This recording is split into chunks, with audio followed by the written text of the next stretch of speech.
Syarat diterimanya doa ada. Yang pertama ikhlas. Anda harus yakin kalau tidak ikhlas tidak akan diterima. Allah SWT memastikan tentang masalah ikhlas dalam surah Al-Bayyinah. Allah menjelaskan, "Wa ma umiru illa liya'budullaha mukhlishina lahu dinahu hunafa wa yuqimus shalah wa yutuz zakata wa dzalika dinul qayyimah." Mereka tidak diperintahkan kecuali untuk memurnikan ibadah kepada Allah, ikhlas dalam mengerjakan ibadah-ibadah itu, gitu kan? Mereka mendirikan salat, mendirikan zakat, dan itulah ajaran agama yang lurus. Dalam hadis yang lain kata Nabi SAW, "Innallaha la yaqbalu min amalin illa ma kana khalisan liwajhi." Dalam hadis Abu Daud, Allah tidak akan terima sebuah amal kecuali yang ikhlas karenanya. Jadi tanpa ikhlas tidak akan diterima. Syarat pertama mutlak. Jadi tulus berdoa karena Allah, bukan karena riya, bukan karena ujub, bukan karena memperindah, bukan karena makhluk kita melakukan doa itu, dan bukan juga karena ingin dibangga-banggakan. Syarat pertama.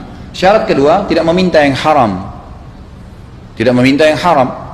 Kalau minta yang baik, insya Allah. Minta disembuhin penyakit, minta diberikan rezeki, minta dimudahin jodoh, minta di ini. Setelah Anda panjatkan, yakin Allah akan terima. Tidak boleh kita ragu. Kata Nabi SAW apa? Ud'u rabbakum mukinuna bil ijabah. Berdoalah kalian dengan Tuhan kalian dengan penuh keyakinan Dia akan terima. Memang begitu. Tinggal hari ini kah dikasih, besok kah, seminggu lagi, tunggu saja. Bukankah Anda kalau minta dinaikkan gaji sama pimpinan Anda, ajukan permohonan, masih nunggu? Mana berani Anda ketuk-ketuk ruangan dirut, mana permintaan saya kemarin? Nggak bisa, nunggu. Sebulan kah datang, 6 bulan kah, terserah pimpinannya. Kita tinggal nunggu. Sebenarnya Allah SWT lebih berhak untuk itu. Tunggu, sabar, lanjutkan doa Anda, gitu kan? Jadi tidak minta yang haram. Yang ketiga, tidak tergesa-gesa. Sebagaimana kata Nabi SAW, yustajabu li ahadikum ma lam ya'jal. Diterima doa seseorang di antara kalian selama dia tidak tergesa-gesa. Seorang sahabat bertanya, "Ya Rasulullah, wa kaifa ya'jal?" Bagaimana ciri-cirinya orang tergesa-gesa?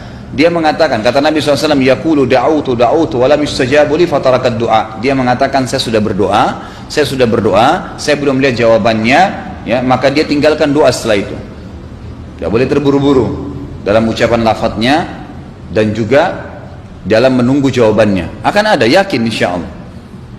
Yang keempat, jauhi semua yang berhubungan dengan yang haram. Makanan haram, minuman haram, pakaian haram, pergaulan haram, tempat tinggal haram. Semua yang haram jauhi. Maksiat-maksiat semua ditinggalkan.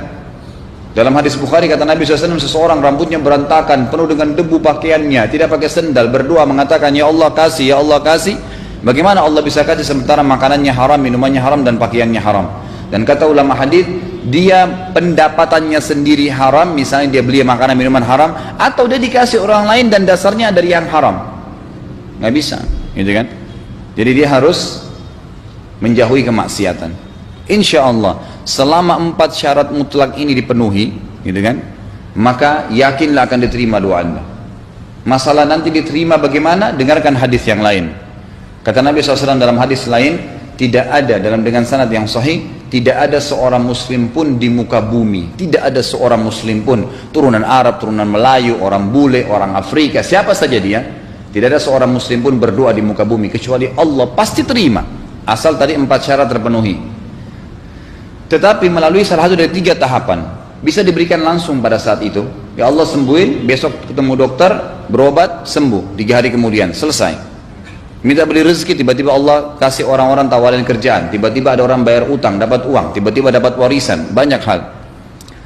Atau Allah menghilangkan musibah atau keburukan yang akan menimpa dia, yusraf anhusu. Jadi kalau misalnya dia akan dirampok atau dia akan kena penyakit, nggak jadi karena rajinnya dia berdoa. Yang ketiga, yuddahar lahu yaumul qiyamah. Allah simpankan untuknya yang dia panen dalam pahala pada hari kiamat. Maka tidak ada yang sia-sia. Tidak ada yang sia-sia, dan Allah lebih tahu sebagai pencipta kita dan sangat menyayangi kita, ya. Dia maha pengasih lagi maha penyayang, lebih tahu kapan lebih tepat doa itu dikasih. Sampai dalam sebuah athar yang lain dikatakan nanti hari kiamat akan datang orang-orang di hari kiamat di mahsyar menerima pahala bergunung-gunung, tapi mereka tidak tahu dari mana pahala ini. Umumnya ibadah-ibadah yang lain mereka sudah tahu, ini dari sholat saya, ini dari puasa saya, ini dari ini. Yang ini dia tidak tahu, maka mereka bertanya kepada para malaikat, dari mana ini? Kami perasaan tidak pernah buat ibadah apa ini sehingga pahalanya begini banyak. Kata para malaikat, ini pahala doa-doa kalian yang sudah kalian panjatkan di dunia dan belum kalian dapat jawabannya di dunia. Jadi sudah minta di dunia tapi belum datang di dunia jawabannya, Allah simpankan di akhirat. Kalian sudah panjatkan di dunia, belum kalian dapat jawabannya di dunia, maka Allah jadikan pahala yang besar pada hari kiamat. Dalam riwayat ini dikatakan, maka semua orang-orang itu berharap pada saat itu ya, berharap semua doa yang mereka panjatkan itu mereka tidak terima di dunia, terima di akhirat aja, karena besarnya pahala yang mereka dapatkan. Jadi nggak ada yang sia-sia.